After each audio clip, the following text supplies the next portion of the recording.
नमस्कार। दोपहर समाचार में आपका स्वागत है।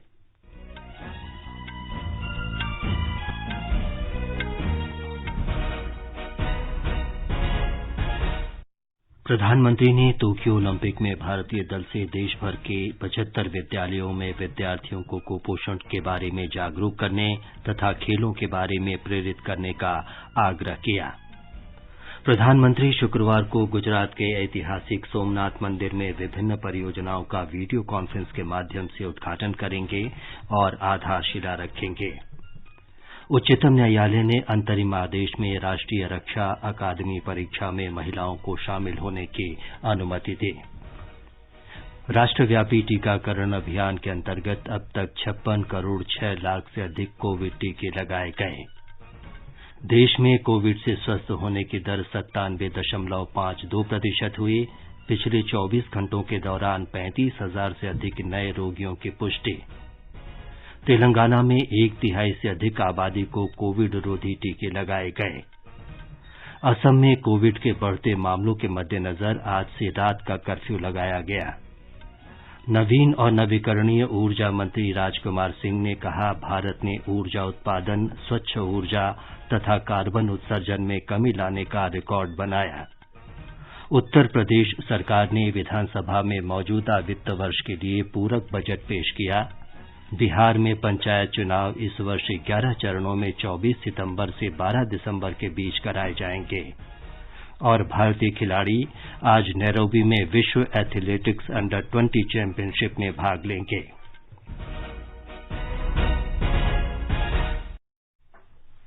दोपहर समाचार में नईम अख्तर के साथ मैं विमलेंदु पांडे।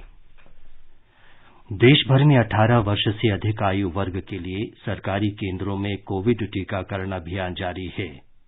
युवाओं से आग्रह है कि टीका जरूर लगवाएं और अन्य लोगों को भी इसके लिए प्रोत्साहित करें।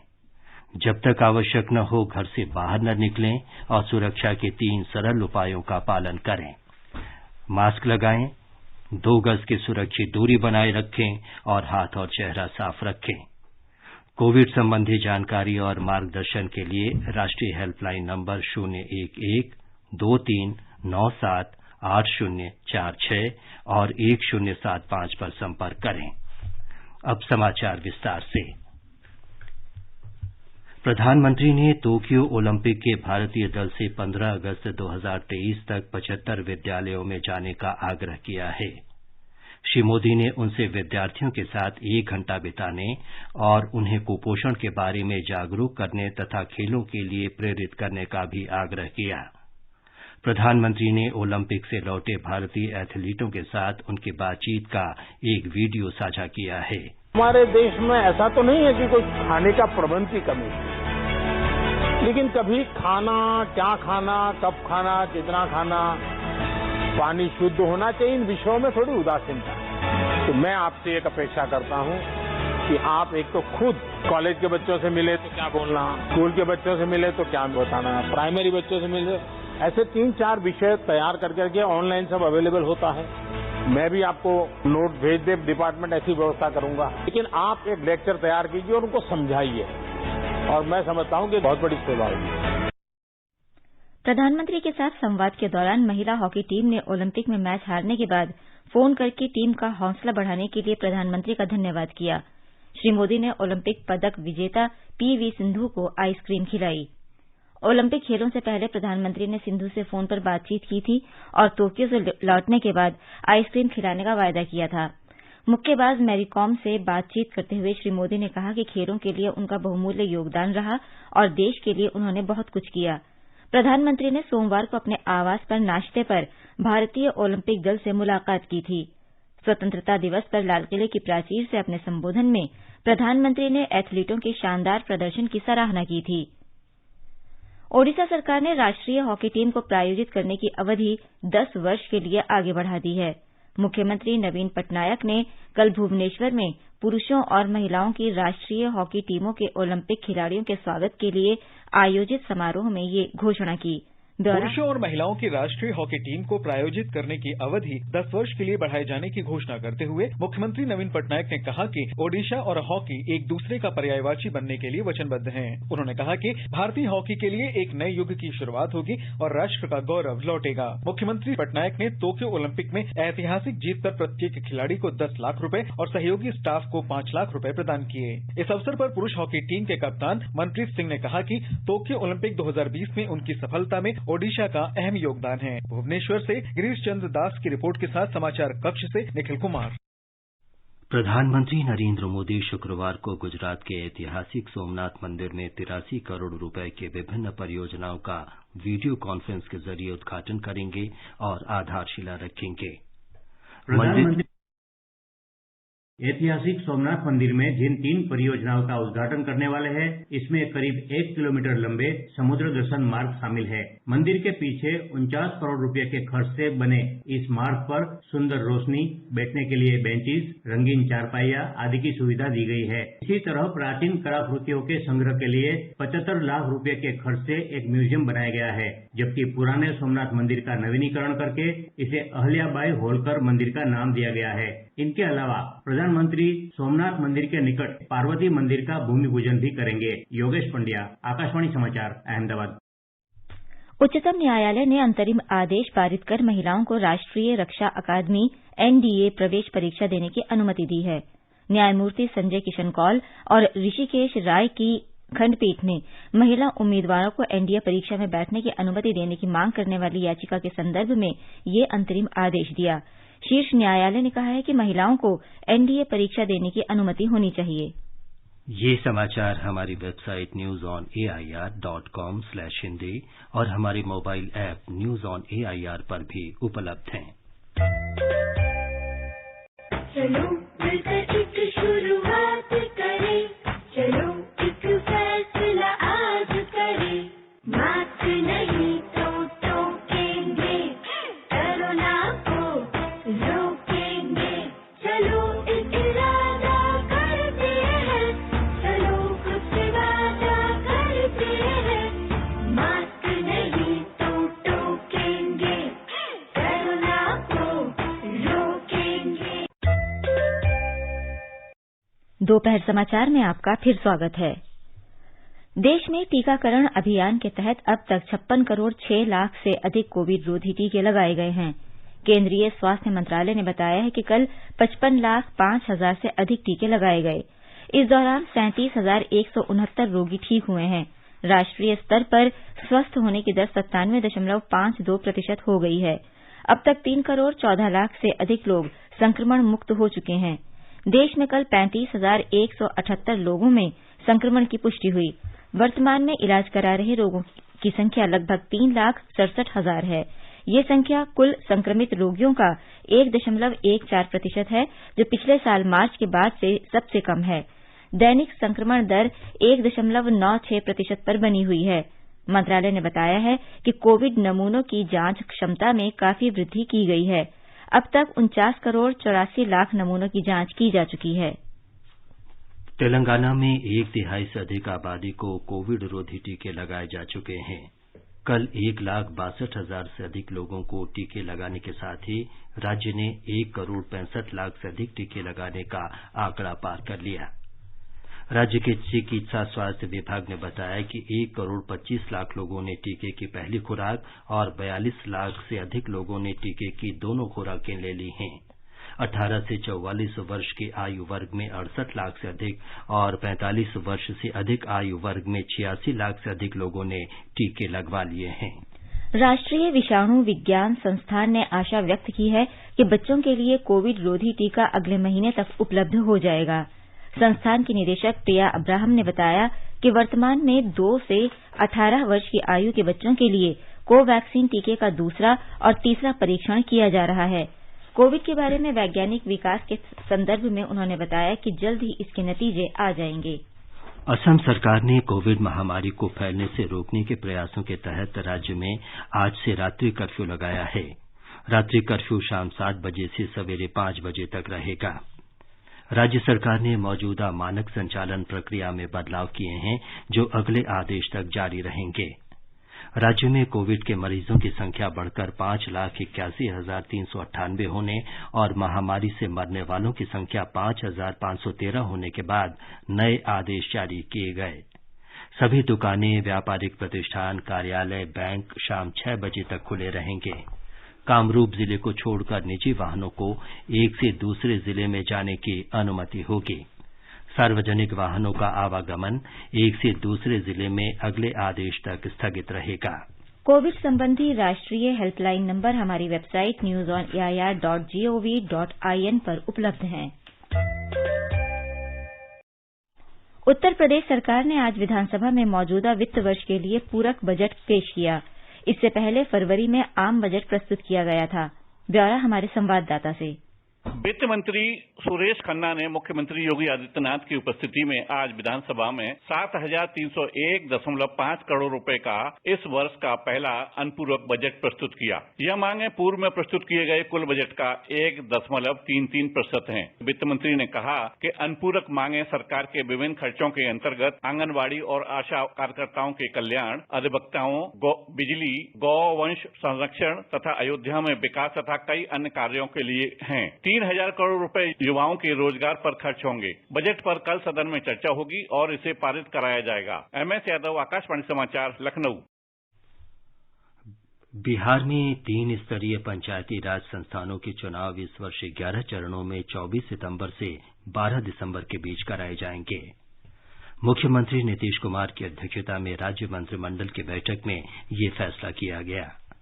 राज्य चुनाव आयोग मुखिया, सरपंच, जिला परिषद सदस्य, पंचायत समिति सदस्य और वार्ड सदस्यों के चुनाव के लिए 24 अगस्त को अधिसूचना जारी करेगा।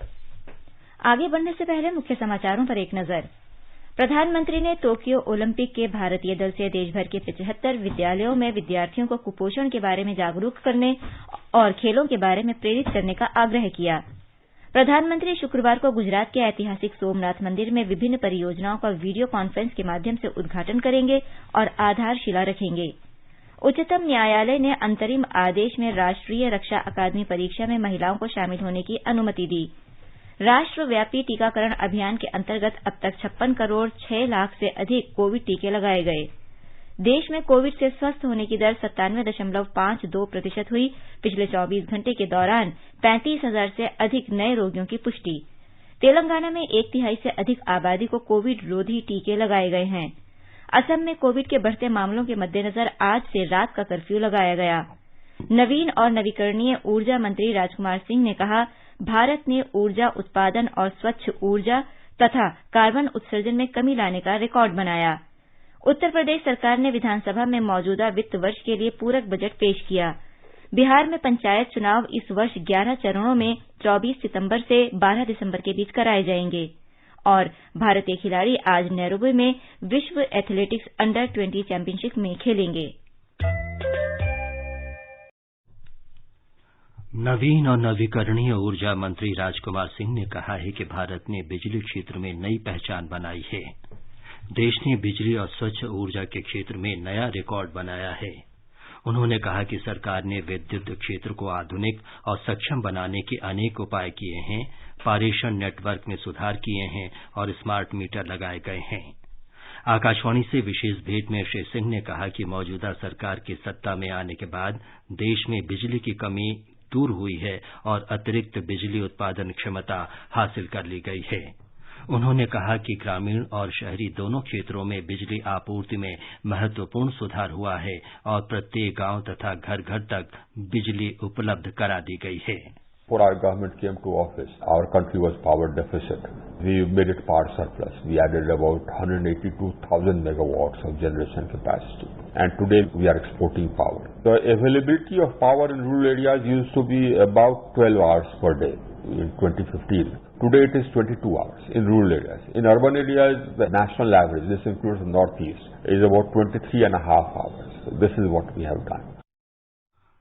बिजली मंत्री ने कहा कि भारत कार्बन उत्सर्जन कम करने की दिशा में प्रभावी प्रयास कर रहा है। देश 2030 तक स्थापित क्षमता का 40% बिजली गैर जीवाश्म ईंधन से प्राप्त करने के लिए प्रतिबद्ध है। अब तक उत्पादन क्षमता का 38% से अधिक बिजली गैर जीवाश्म ईंधन से प्राप्त हो गई है। उन्होंने बताया कि उनका मंत्रालय तथा विभाग आजादी का अमृत महोत्सव बिजली क्षेत्र का आधुनिकीकरण करके मनाएंगे। We want to celebrate Azadi Ka Amrit Mahotsav by doing things. And what we have done and what we are engaged in doing is making the sector strong and making it modern. We've already strengthened the sector. We are going to strengthen it further. And we are going to modernize this sector in the coming decade by 2030. ये भेंटवार्ता आज रात FM gold channel और अतिरिक्त मीटरों पर रात 9:15 से सुनी जा सकती है। ये कार्यक्रम हमारी वेबसाइट newsonair.com और हमारे YouTube channel news on AIR official पर भी उपलब्ध रहेगा। आकाशवाणी के समाचार सेवा प्रभाग ने आजादी का अमृत महोत्सव समारोह के अंतर्गत वर्ष भर चलने वाले अमृत महोत्सव क्विज का आयोजन किया है। आकाशवाणी समाचार के साथ अमृत महोत्सव क्विज शीर्षक से ये कार्यक्रम आरंभ हो गया है। इसे FM गोल्ड चैनल पर सुना जा सकेगा। आजादी के 75 वर्षों का पर्व अमृत महोत्सव के पावन अवसर पर आकाशवाणी समाचार लेकर आया है अमृत महोत्सव क्विज। आप भी इस क्विज का हिस्सा बन सकते हैं। हमारे समाचार बुलेटिनों में पूछे गए स्वतंत्रता आंदोलन से जुड़े प्रश्नों का जवाब देकर। आपसे ये सवाल प्रत्येक सोमवार और मंगलवार को सुबह 8 बजे प्रसारित होने वाले बुलेटिन समाचार प्रभात में पूछे जाएंगे। विजेता का चुनाव ईमेल पर मिले सही जवाबों में से लकी ड्रॉ के माध्यम से होगा और इसकी घोषणा अगले दिन इसी बुलेटिन में की जाएगी। विजेता को प्रमाण पत्र के साथ एक उपहार भी दिया जाएगा। साथ ही विजेता का नाम हमारे ट्विटर हैंडल पर भी फ्लैश होगा। तो आइए मनाएं आजादी के 75 वर्षों का पर्व अमृत महोत्सव आकाशवाणी समाचार के साथ।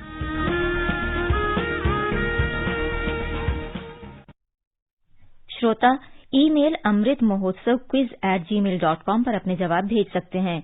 आजादी का अमृत महोत्सव के अंतर्गत आइए अब सुनते हैं आकाशवाणी की विशेष प्रस्तुति आजादी का सफर। आजादी का अमृत महोत्सव।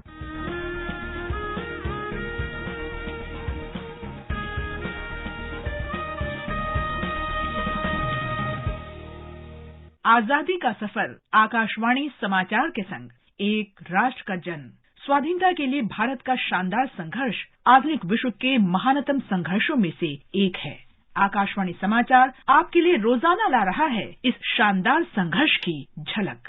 आज की कड़ी में हम आपको नेताजी के जीवन के कुछ पहलुओं के बारे में बताएंगे। आज ही के दिन 1945 में समाचार मिला कि नेताजी जिस विमान से जा रहे थे वो ताइवान में ताइहोको हवाई अड्डे के निकट दुर्घटनाग्रस्त हो गया और उन्होंने नजदीकी जापानी सैन्य अस्पताल में चोट के कारण दम तोड़ दिया। पेश है भारत के स्वाधीनता संघर्ष की सबसे बहादुर हस्तियों में से एक नेताजी के जीवन की झलक। सुभाष चंद्र बोस को प्यार से नेताजी कहा जाता था। उनका जन्म 23 जनवरी 1897 को कटक में हुआ था। उन्होंने कलकत्ता विश्वविद्यालय से 1919 में स्नातक शिक्षा प्राप्त की और 1921 में इंडियन सिविल सर्विसेज परीक्षा उत्तीर्ण की।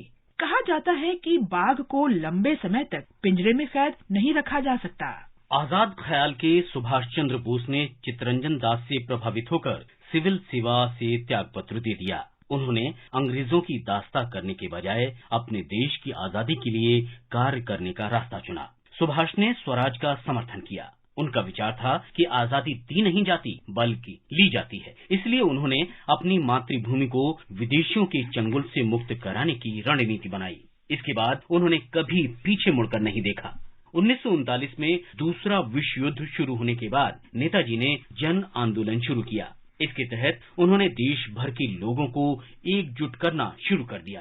सुभाष की अपील पर लोगों ने जबरदस्त उत्साह दिखाया, इसलिए अंग्रेजों ने उन्हें तुरंत गिरफ्तार कर लिया। बोस घर में नजरबंद कर दिए गए। इस दौरान उन्होंने नाटकीय ढंग से वहां से निकलने की योजना बनाई। उन्होंने दाढ़ी बढ़ा ली ताकि अंग्रेज उन्हें पहचान न सकें और वे पठान के वेश में घर से निकल गए। 19 जनवरी 1941 की रात बोस पहले बिहार गए। वहां से पेशावर के रास्ते काबुल, मॉस्को और रोम होते हुए आखिरकार जर्मनी पहुंचे। जर्मनी में उनकी मुलाकात हिटलर से हुई। उन्होंने बर्लिन में फ्री इंडिया सेंटर की स्थापना की और आजाद हिंद रेडियो की शुरुआत की। This is Subhash Chandra Bose speaking to Indians in East Asia. My countrymen in East Asia, while I am in Tokyo, I desire to address a few words to you, and I have no doubt that you will give them due consideration. Bose 1943 में दक्षिण पूर्व Asia के लिए निकल गए और आजादी का संघर्ष जारी रखा। आजाद हिंद फौज को उन्होंने नया रूप दिया। नेताजी ने गांधी, नेहरू और मौलाना आजाद के नाम पर आजाद हिंद फौज की रेजिमेंट के नाम रखे। आजाद हिंद फौज में एक रेजिमेंट ऐसी भी थी जिसमें केवल महिलाएं थीं। इसका नाम झांसी की रानी लक्ष्मीबाई के नाम पर रखा गया। नेताजी के नेतृत्व में आजाद हिंद फौज में युद्धबंदी और हजारों आम नागरिक शामिल हुए। बोस जापानी सेना की सहायता से ब्रिटिश साम्राज्य से लड़कर भारत को आजाद कराना चाहते थे। जब ब्रिटिश सेना ने मलय प्रायद्वीप पर कब्जा कर लिया तो बोस ने समर्पण न करने का फैसला किया और सोवियत संघ के समर्थन के साथ मंचूरिया से लड़ाई जारी रखने की योजना बनाई। मंचूरिया जाते समय ही उनका विमान दुर्घटनाग्रस्त हो गया। बोस के मृत्यु के बारे में विवाद है। माना जाता है कि नेताजी का अंतिम संस्कार किया गया और उनकी अस्थियां टोक्यो के रेकोजी मंदिर में रखी गईं। हालांकि इस बारे में भी विवाद है कि मंदिर में रखी अस्थियां नेताजी की हैं या नहीं। इसके कारण कई तरह की धारणाएं बनी और माना गया कि शायद सुभाष इस हादसे में बच गए हों। गांधी जी ने नेताजी को देशभक्तों का देशभक्त कहा था। नेताजी की आवाज आज भी लोगों के दिलों में देशभक्ति का संचार कर देती है। I do not know how many of us who are going to participate in the coming battle will survive to see India free. But whether we survive or not, whether we individually live to see India free or not, we are confident that India shall be free.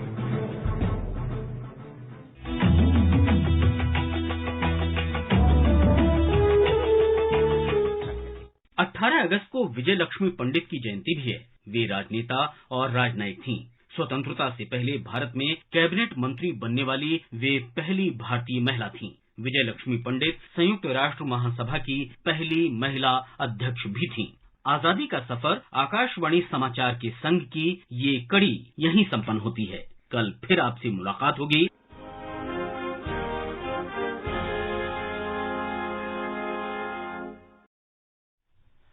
ये समाचार आकाशवाणी से प्रसारित किए जा रहे हैं।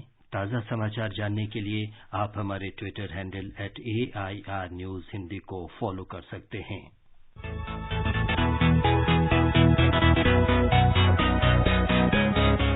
दुनिया रंग बिरंगी, खट्टे मीठे रसीले समाचारों का सतरंगी खजाना आकाशवाणी पर। खबरें होंगी हटकर, जानेंगे कुछ अलग, हंसेंगे खुलकर, करेंगे सजग।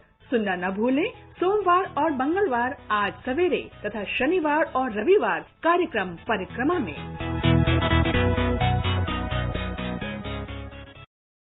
ये आकाशवाणी है। गृह मंत्रालय में संयुक्त सचिव सुनील कुमार बरनवाल के नेतृत्व में अंतर मंत्रालय अध्ययन दल मध्य प्रदेश में अधिक वर्षा और बाढ़ से हुए नुकसान का जायजा लेने राज्य के दौरे पर है। हमारे संवाददाता ने बताया है कि केंद्रीय दल ने पूरी तरह ध्वस्त हुए मकानों को एक आदर्श नगर के रूप में विकसित करने का सुझाव दिया है। केंद्रीय टीम ने अधिकारियों को अत्यधिक बारिश के कारण क्षतिग्रस्त सड़कों की जल्द से जल्द मरम्मत करने को कहा है, जिससे यातायात व्यवस्था फिर से सुचारू रूप से संचालित हो सके। केंद्रीय टीम ने कहा कि श्योपुर सबसे अधिक प्रभावित था, लेकिन यह संतोष की बात है कि यहां बाढ़ के कारण कोई बीमारी नहीं फैली है। मुख्यमंत्री शिवराज सिंह चौहान ने कहा कि बाढ़ प्रभावित जिलों में युद्ध स्तर पर प्रभावित बुनियादी ढांचे को केंद्र सरकार की मदद से सुधारने का प्रयास किया जा रहा है। बाढ़ प्रभावित 9 जिलों के 2444 गाँव बाढ़ और अतिवृष्टि से प्रभावित हुए हैं। पूजा पीवर्धन, आकाशवाणी समाचार, भोपाल। बिहार में बाढ़ की स्थिति में कोई सुधार नहीं हुआ है। पटना, कटिहार, समस्तीपुर और मुंगेर सहित 26 जिलों में बाढ़ से 40 लाख से अधिक लोग प्रभावित हुए हैं। मुख्यमंत्री नीतीश कुमार ने अधिकारियों को बाढ़ राहत कार्यों को युद्ध स्तर पर चलाने के निर्देश दिए हैं। भारतीय मौसम विभाग ने महाराष्ट्र के यवतमाल जिले के लिए ऑरेंज अलर्ट जारी किया है। यहां कुछ जगहों पर बहुत तेज वर्षा होने की संभावना व्यक्त की गई है। मुंबई, कोंकण, उत्तर महाराष्ट्र और मराठवाड़ा तथा विदर्भ के कुछ स्थानों के लिए येलो अलर्ट जारी किया गया है। विश्व एथलेटिक्स अंडर 20 चैंपियनशिप आज से केन्या की राजधानी नैरोबी में शुरू हो रही है। ये टूर्नामेंट 22 अगस्त तक चलेगा। भाला फेंक खिलाड़ी कुंवर अजय राज सिंह राणा और ऊंची कूद खिलाड़ी शैली सिंह भारतीय चुनौती का नेतृत्व करेंगे। आज का संस्कृति संदेश समर्पित है महान गीतकार गुलजार को। संपूर्ण सिंह कालरा यानी गुलजार साहब का जन्म 18 अगस्त 1936 को पंजाब सूबे में झेलम जिले के गांव कुरला में हुआ था। बंटवारे के बाद ये गांव पाकिस्तान में चला गया। बंटवारे के बाद गुलजार के परिवार ने अमृतसर में पनाह ली, मगर ज्यादातर बचपन दिल्ली में ही गुजरा। हालात कुछ ऐसे बने कि उन्हें पेट्रोल पंप पर नौकरी करनी पड़ी। इसी दौरान उनके हाथ आई कलम ने उनसे जो लिखवाया वही शायरी बन गया। और फिर एक दिन ऐसा भी आया कि अच्छे मुस्तकबिल की तलाश में गुलजार बम्बई पहुंच गए। मुंबई में गुलजार प्रोग्रेसिव राइटर एसोसिएशन से जुड़ गए। यहीं उनकी मुलाकात गीतकार शैलेंद्र से हुई, जिन्होंने उन्हें संगीतकार एस.टी. बर्मन से मिलवाया। 1963 में शैलेंद्र के कहने पर ही उन्हें फिल्म बंदिनी में एक गीत लिखने का मौका मिला।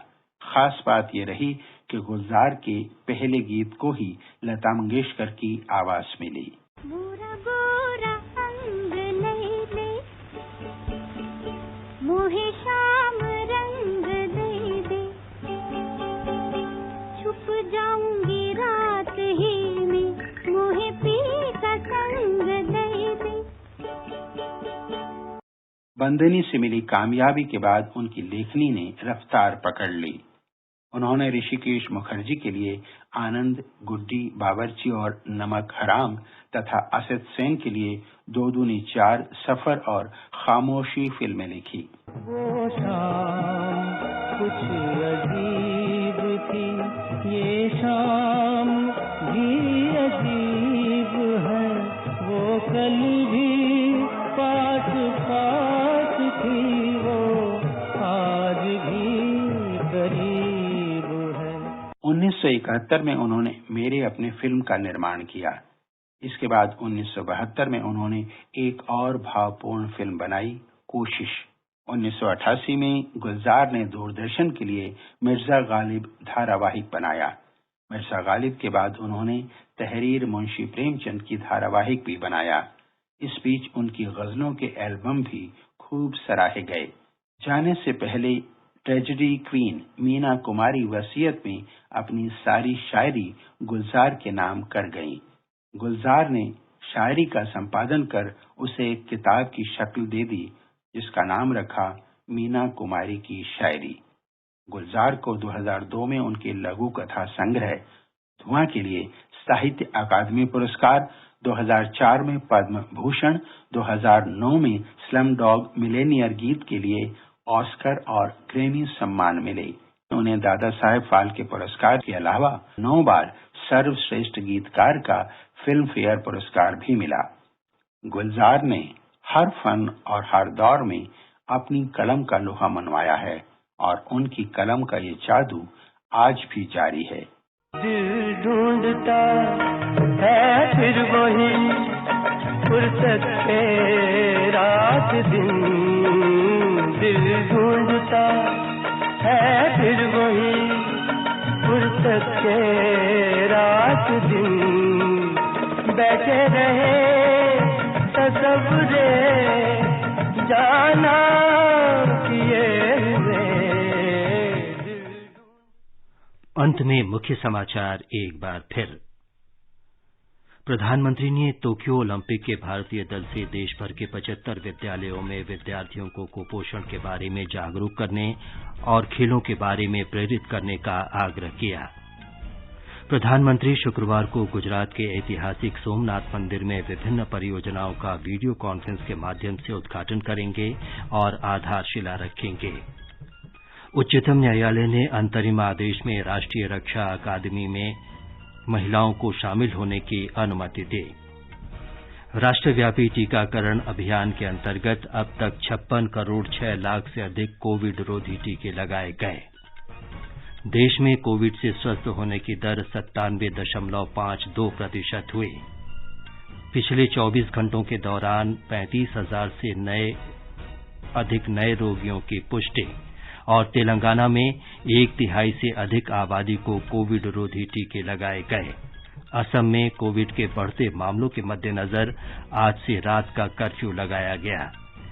इसके साथ ही दोपहर समाचार का ये अंक समाप्त हुआ। नमस्कार।